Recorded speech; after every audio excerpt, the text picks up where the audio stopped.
Students. हम लोग drugs acting on cardiovascular system के बारे में पढ़ रहे थे और उसके अंदर हम ड्रग्स एक्टिंग ऑन कोलेस्ट्रॉल के बारे में, हम ड्रग्स एक्टिंग ऑन एथेरोस्क्लेरोसिस के बारे में पढ़ रहे थे। अब तो ड्रग्स एक्टिंग ऑन एथेरोस्क्लेरोसिस के अंदर हमारे पास हमने पिछले लेक्चर में हमने क्या कवर करा, हमने कवर करा कि एथेरोस्क्लेरोसिस जो है वो होता क्या है हमारे पास, और उसके अंदर हमारे पास कैसे जो है वो ट्रीटमेंट पॉसिबल है, क्या कॉजेज है एथेरोस्क्लेरोसिस के। अब और उसके अलावा हमने फर्स्ट क्लास ऑफ जो ड्रग्स है एथेरोस्क्लेरोसिस की ट्रीटमेंट के अंदर वो कवर कर लिया। इस क्लास के अंदर हम कवर करेंगे बाकी जो हमारे पास ड्रग्स रिस्पॉन्सिबल है for the treatment of atherosclerosis या हाइपरलिपिडीमिया। और उसके अलावा हम कवर करेंगे कि हम डाइट के अंदर क्या चेंजेस कर सकते हैं जिसके साथ हमारे पास एथेरोस्क्लेरोसिस की जो ट्रीटमेंट है वो पॉसिबल हो पाएगी। अब हमारे अगर थोड़ा सा रिकॉल करें तो फर्स्ट क्लास के अंदर हमारे पास स्टैटिन्स के बारे में हम पढ़ रहे थे, और स्टैटिन्स जो है ये क्या करते हैं, ये हमारे पास सिंथेसिस जो है कोलेस्ट्रॉल की उसको प्रिवेंट कर देते हैं। तो हमारे पास ये क्या करते हैं, सिंथेसिस को प्रिवेंट कर देते हैं, कोलेस्ट्रॉल की जो सिंथेसिस है उसको इनहिबिट कर देते हैं, बायोसिंथेसिस का जो प्रोसेस है। और ये हमारे पास कैसे करते हैं, एक एंजाइम को इनहिबिट करके जो HMG-CoA रिडक्टेज एंजाइम होती है हमारे पास उसको इनहिबिट कर देते हैं। और जब हमारे पास HMG-CoA रिडक्टेज एंजाइम इनहिबिट हो जाती है तो हमारे पास बायोसिंथेसिस नहीं हो पाती कोलेस्ट्रॉल की, right. So next class of जो ड्रग्स आती है हमारे पास that is fibric acid derivatives. अब फाइब्रिक एसिड डेरिवेटिव्स का हमारे पास जो मैकेनिज्म ऑफ एक्शन है वो स्लाइटली डिफरेंट है इन कंपैरिजन टू स्टैटिन्स। अब जो स्टैटिन्स है वो तो हमारे पास क्या कर रहे थे, बायोसिंथेसिस ही नहीं होने दे रहे थे, राइट, कोलेस्ट्रॉल ही नहीं बनने दे रहे थे बॉडी के अंदर। अब जो हमारे पास ये फाइब्रिक एसिड डेरिवेटिव्स होते हैं, फाइब्रिक एसिड्स होते हैं, ये क्या करते हैं हमारे पास, जो कोलेस्ट्रॉल ऑलरेडी बायोसिंथेसाइज्ड हमारी बॉडी के अंदर प्रेजेंट है उसके ऊपर इफेक्ट डालते हैं। तो अब जो ये हमारे पास फाइब्रिक एसिड ड्रग्स हैं ये हमारे पास यूज कब होते हैं, ये हमारे पास जो मिक्स्ड हाइपरलिपिडीमिया होता है ना उसके अंदर हमारे पास उसकी ट्रीटमेंट के अंदर यूज की जाती है। अब जो ड्रग्स हैं, कौन सी ड्रग्स आती है हमारे पास, क्लोफाइब्रेट आती है, जेमीफाइब्रोजल आती है, उसके अलावा फिनोफाइब्रेट आती है, उसके अलावा हमारे पास बीजाफाइब्रेट ड्रग आती है। अब ये जो ड्रग्स है ये बेसिकली हमारे पास क्या करती हैं, ये हमारे पास डिग्रेडेशन हमको जो प्रोसेस है, अब जो स्टैटिन्स थे वो क्या कर रहे थे हमारे पास, बायोसिंथेसिस को स्टॉप करवा रहे थे। कोलेस्ट्रॉल जो है उसका लेवल जो उसका फर्दर लेवल इंक्रीज होना था बायोसिंथेसिस की वजह से उसको स्टॉप करवा रहे थे। और जो हमारे पास अब फाइब्रिक एसिड्स है ये क्या करते हैं, जो प्री एग्जिस्टिंग कोलेस्ट्रॉल होता है उसके डिग्रेडेशन का प्रोसेस जो है उसको फास्ट करवा देते हैं। अब डिग्रेडेशन का प्रोसेस फास्ट कैसे करवा देते हैं हमारे fabric acid derivatives. Fabric acid derivatives हमारे पास जो एक एंजाइम होती है हमारी बॉडी के अंदर प्रेजेंट होती है, लिपोप्रोटीन लाइपेज एंजाइम होती है। सो फाइब्रिक एसिड डेरिवेटिव्स क्या करते हैं, बेसिकली हमारे पास लिपोप्रोटीन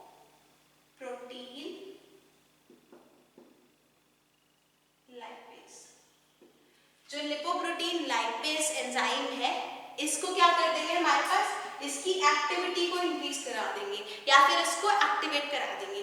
अब ये जो लिपोप्रोटीन लाइपेज एंजाइम है इसका फंक्शन क्या है, क्या रोल प्ले करती है हमारी बॉडी के अंदर, तो लिपोप्रोटीन लाइपेज जो एंजाइम है वो रिस्पॉन्सिबल होती है हमारे पास कैटाबॉलिज्म ऑफ लिपोप्रोटीन्स के लिए। और कैटाबॉलिज्म हमारे पास क्या होता है, जब हमने मेटाबॉलिज्म पढ़ा था तो मेटाबॉलिज्म के अंदर हमारे पास दो प्रोसेसेस होते हैं, एनाबॉलिज्म और कैटाबॉलिज्म।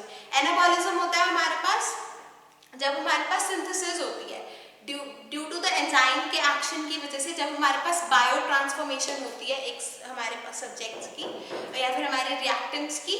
और कैटाबॉलिज्म में क्या होता है हमारे पास, जब हमारे पास डिग्रेडेशन हो जाती है या फिर हमारा जो रिएक्टेंट है वो ब्रेक डाउन हो जाता है तो उस प्रोसेस को हम बोलते हैं कैटाबॉलिज्म।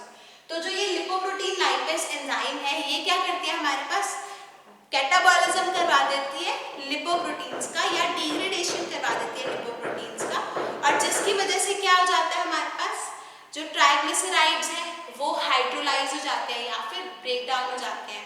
और उसके अलावा हमारे पास जब ट्राइग्लिसराइड हमारे पास ब्रेक डाउन हो जाता है तो हमारे हमारे पास काइलोमाइक्रोन्स फॉर्म हो जाते हैं। उसके अलावा जो हमारे पास VLDL है, जो वेरी लो डेंसिटी लिपोप्रोटीन है, वो हमारे पास डिग्रेड हो जाता है या कैटाबोलाइज हो जाता है। उसके अलावा हमारे पास जो VLDL है वो हमारे पास जो LDL है वो भी हमारे पास कैटाबोलाइज हो जाता है, और अल्टीमेटली क्या हो जाता है, हमारे पास जो हाई डेंसिटी लिपोप्रोटीन्स होते हैं उनका जो लेवल है वो इंक्रीज हो जाता है। तो हमने इनिशियली पढ़ा था कि जो HDL है वो हमारे पास गुड कोलेस्ट्रॉल के अंदर आता है, और बाकी जितने भी हमने टाइप्स है हमारे पास ये बैड कोलेस्ट्रॉल के अंदर आते हैं, क्योंकि लो डेंसिटी के जो हमारे पास लिपोप्रोटीन्स होंगे वो क्या करेंगे, वो डिपॉजिट हो जाएंगे हमारी ब्लड वेसल की वॉल के ऊपर। लेकिन जो हाई डेंसिटी लिपोप्रोटीन होगा उसके अंदर डिपोजिशन के जो चांसेस है वो कम रहते हैं, और इसी वजह से हमारे पास अब लिपोप्रोटीन लाइपेज एंजाइम जो है वो क्या करती है, हमारे पास VLDL, ट्राइग्लिसराइड्स, LDL सबका जो लेवल है वो डिक्रीज करवा देती है, उनको डिग्रेड करा देती है, HDL को छोड़ के, और HDL का जो लेवल है वो इंक्रीज हो जाता है। तो हमारे पास जो एथेरोस्क्लेरोसिस की जो प्रॉब्लम है, हमारे पास वो जो डिसीज है उसका ट्रीटमेंट पॉसिबल हो पाता है। अब अगर सबसे पहली ड्रग की बात करें तो हमारे पास जैसे स्टैटिन के अंदर लोवास्टैटिन हमारे पास प्रोटोटाइप ड्रग था, वैसे ही हमारे पास जो फाइब्रिक एसिड डेरिवेटिव्स हैं इनके अंदर हमारे पास क्लोफाइब्रेट जो ड्रग है वो एक प्रोटोटाइप ड्रग है। तो जो क्लोफाइब्रेट है ये हमारे पास फर्स्ट ड्रग है ग्रुप की। अब ये क्या होती है, हमारे पास इस क्लोफाइब्रेट पहले हमारे पास बहुत फेमस थी, लेकिन अभी हमारे पास लेस टॉक्सिक और मोर इफेक्टिव और मोर पोटेंट ड्रग्स अवेलेबल है। अब ये जो ड्रग है ये हमारे पास क्लोफाइब्रेट्स जो है ये क्या करते हैं, हमारे पास प्लाज्मा ट्राइग्लिसराइड्स का लेवल डिक्रीज कर देती है, कोलेस्ट्रॉल का लेवल डिक्रीज कर देती है।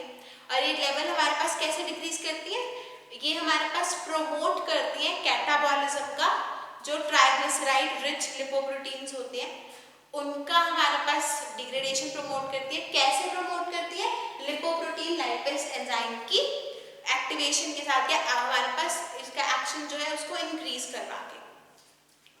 अब जो हमारे पास ये फाइब्रिक एसिड या फाइब्रेट्स होते हैं ये हमारे पास रैपिडली हमारे पास मेटाबोलाइज हो जाते हैं, और GIT के अंदर हमारे पास कंप्लीटली एब्जॉर्ब हो जाते हैं, और जब हमारे पास ये जो फाइब्रेट्स हैं हमारे पास लिवर के अंदर मेटाबोलाइज हो जाते हैं, और हमारे पास एज अ ग्लूकोयूरेनाइड की फॉर्म के अंदर हमारे पास एक्सक्रीट हो जाते हैं।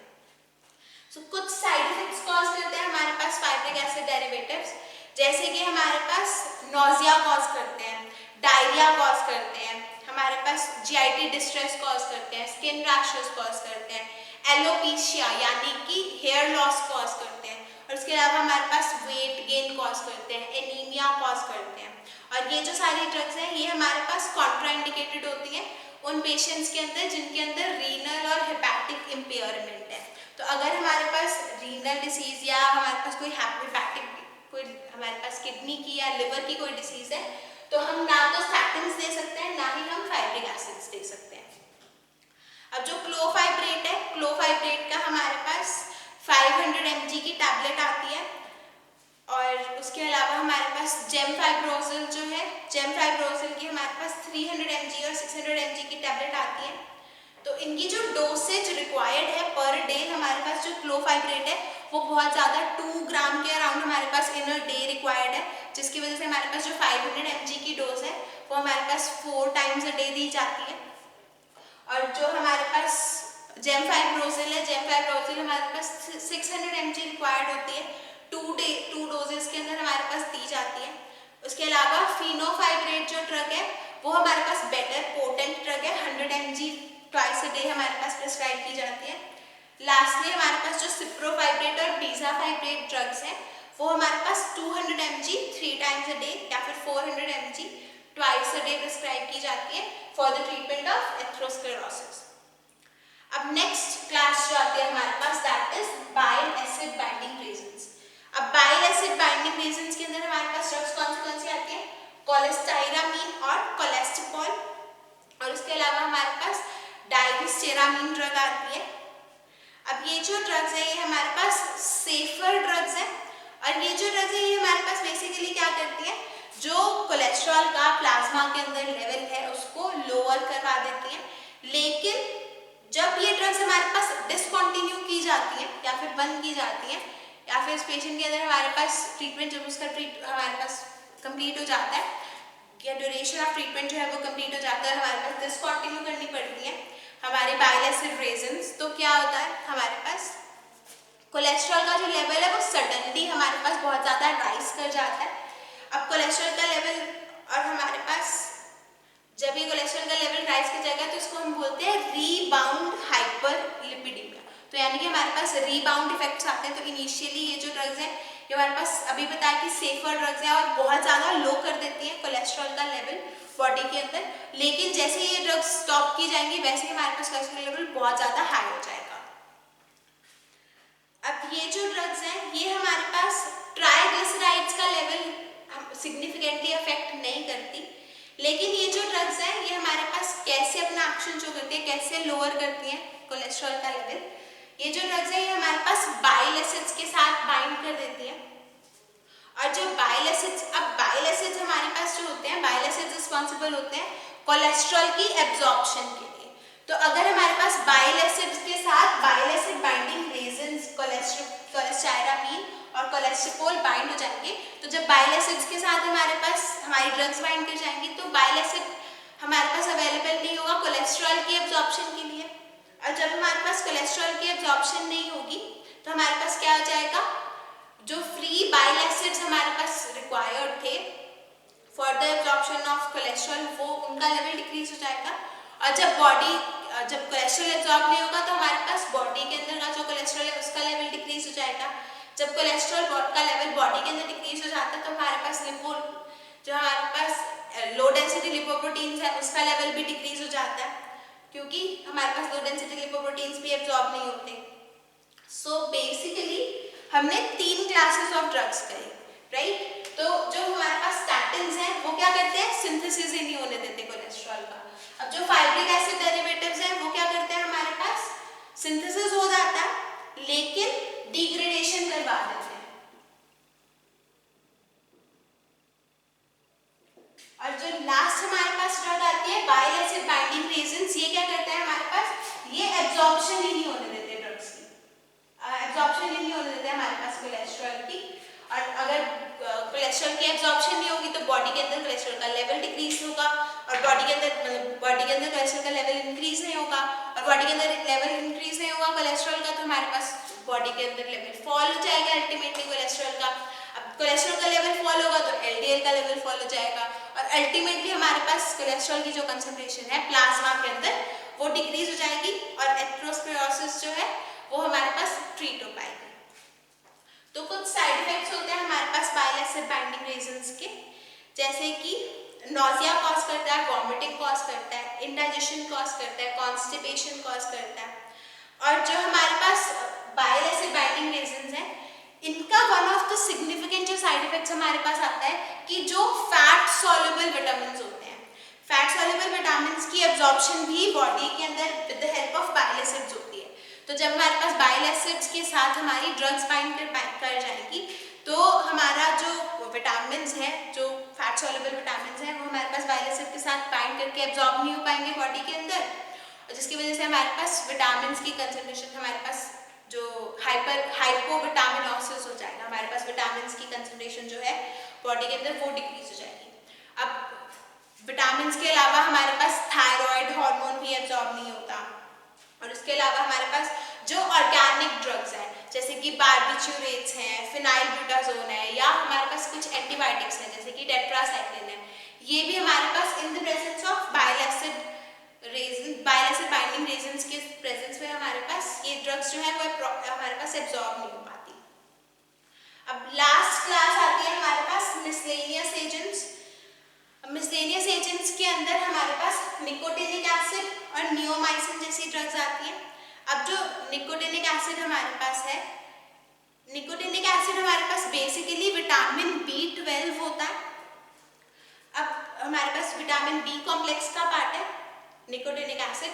अब विटामिन B कॉम्प्लेक्स जो है उसके अंदर जो नियासिन हमारे पास विटामिन है वो क्या करता है, हमारे पास VLDL और LDL का लेवल जो है उसको डिक्रीज करवा देता है, और HDL का लेवल जो है उसको इंक्रीज करवा देता है।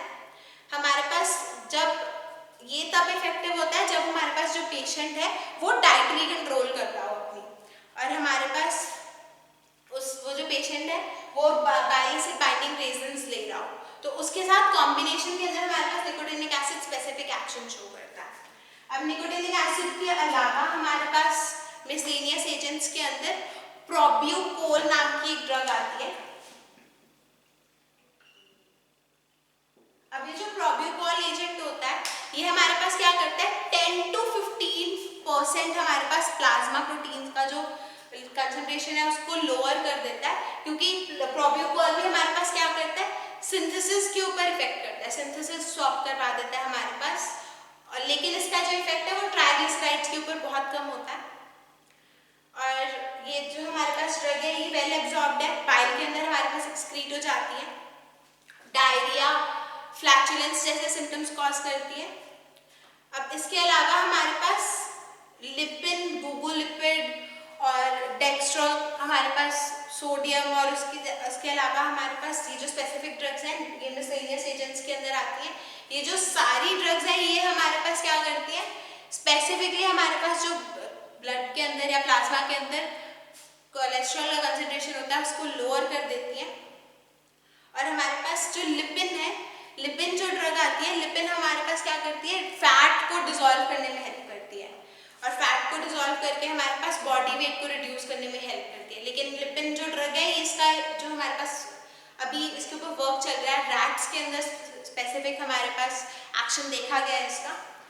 और उसके अलावा हमारे पास जो बुबुलिपिड आता है, बुबुलिपिड हमारे पास गम बुबुल से हमें मिलता है, क्या करता है, कोलेस्ट्रॉल और ट्राइग्लिसराइड का जो लेवल है उसको डिक्रीज कर देता है।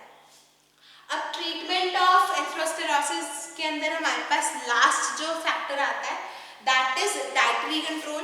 अब डाइटरी कंट्रोल के अंदर हमारे पास जो ओबीस पेशेंट्स हैं, जो डायबिटीज के पेशेंट्स हैं, जो हाइपरथायरॉयडिज्म के पेशेंट्स हैं, जो अल्कोहलिक्स हैं या फिर जो लिवर या किडनी डिसीजेस वाले पेशेंट्स हैं, उनके अंदर हमारे पास सबसे चीपेस्ट और मोस्ट रिलायबल जो ट्रीटमेंट है दैट इज डाइटरी कंट्रोल। अब डाइटरी कंट्रोल के अंदर हमारे पास क्या किया जाता है, जो अनसैचुरेटेड फैटी एसिड्स होते हैं उनका जो कंजम्पशन है वो हमारे पास इंक्रीज करवाना होता है। अनसैचुरेटेड फैटी एसिड्स के अंदर हमारे पास सनफ्लावर ऑयल, ग्राउंडनट ऑयल और कॉटन सीड ऑयल जो है वो यूज किए जाने चाहिए in comparison to saturated fats, जो कि हमारे पास घी, बटर और ऑयल जो ये हमारे पास आते हैं, इनकी कंजम्पशन डिक्रीज करवानी चाहिए, फर्स्ट पॉइंट।